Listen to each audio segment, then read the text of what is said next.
Welcome to this watercolor course where I'm going to show you how to paint Easter eggs for the season of Easter.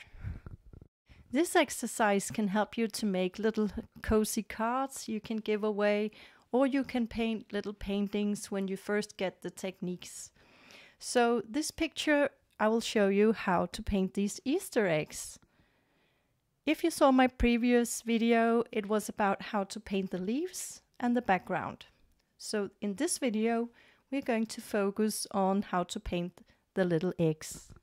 First, you need to have a brush. It's size number 6, so you can add water to your egg and in the right size. So if you have a smaller egg, you can also use brush number 6 because it's very easy to regulate the water with this brush. If it has a lot of hairs in it, it might be a problem, because then it would let go too much water into the egg and then it's difficult to control the colors. So I'm using this number 6 brush, and then I place some water in the top of the egg.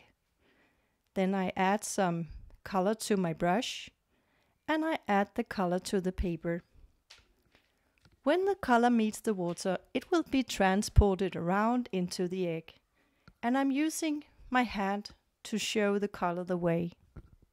For example, in this purple egg, I placed purple color in the bottom, I have water in the middle, and now I'm adding a cyan blue color in the top. The two colors are meeting together into the water. Let's do it again. Notice how I place water in the middle of the egg. In the bottom, I place some color. It's quite intense because I'm using the color directly from my little box with watercolors. If I would like the colors to be more light, I could take them to a plate and add water to it. And then I could make a lot of different kind of red colors come out of the water on the plate. So this is a trick if you want to make the color lighter. But if you like intense warm colors like I do, you can take the colors directly from your watercolor box. If you think it's difficult, I have a little trick for you. You can use a napkin, or you could actually use a little sponge. Great, let's move on with this Easter egg. I'm going to paint this one in 2 colors. So in the bottom, I'm placing orange. If you don't have an orange color, you can always place some red color and some yellow color on a plate. Then you mix them together in the middle, and then you will have orange. Good. Sometimes I take my brush into the water and clean it up. I turn it around into the glass to make it clean, and then I wipe it off on the edge of the glass. I want the brush to be wet, but I don't want it to drip, so I don't drip water into my eggs. I paint the water where I want it. If there's too much water, it will blur around and you might lose control of your color and your water. Good. Now we need to let our eggs to dry, otherwise the colors will blur around if we paint the patterns now. So we'll get back to that later. Instead, I'm trying to improve my picture with intensing the colors below the vase. So clean your brush and go back to the indigo blue color and the Mars red color.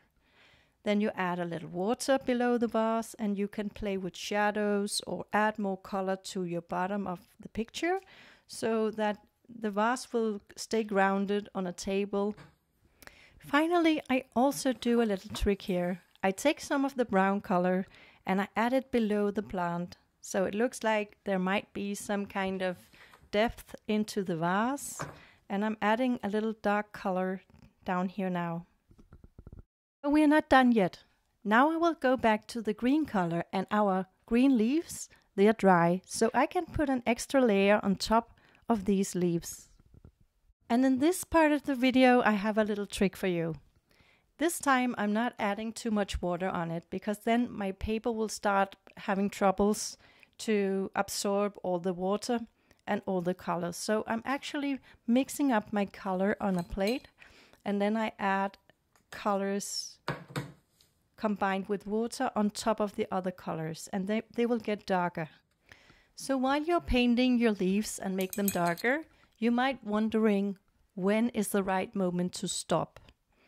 And this is where sometimes when you are painting watercolor, you need to stop for a moment and then put the picture away and maybe take a walk around and go back to your picture to refresh your eyes. And then you look at it and say, oh, how do I feel right now? Do I want it more darker or do I like it as it is?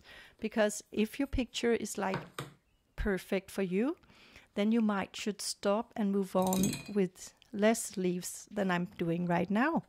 So try to notice when you feel you are done with your painting, so you learn how to follow your intuition. As an artist, I use my intuition in paintings every day. In the next video, I'm going to teach you how to paint the eggs with little details and patterns, and you're going to see how you can use watercolor for patterns if you want to make funny postcards or other stuff. Thank you so much for watching, and please give this video a like if you found some tips you really liked. I have an art studio in Copenhagen where I do workshops for visitors also from abroad and from Scandinavia, and I also do online classes. I have also been teaching in Greenland, and I like to work with the Nordic theme into my paintings. Feel free to follow Art Club Nordic. See you in the next video. Have a great day.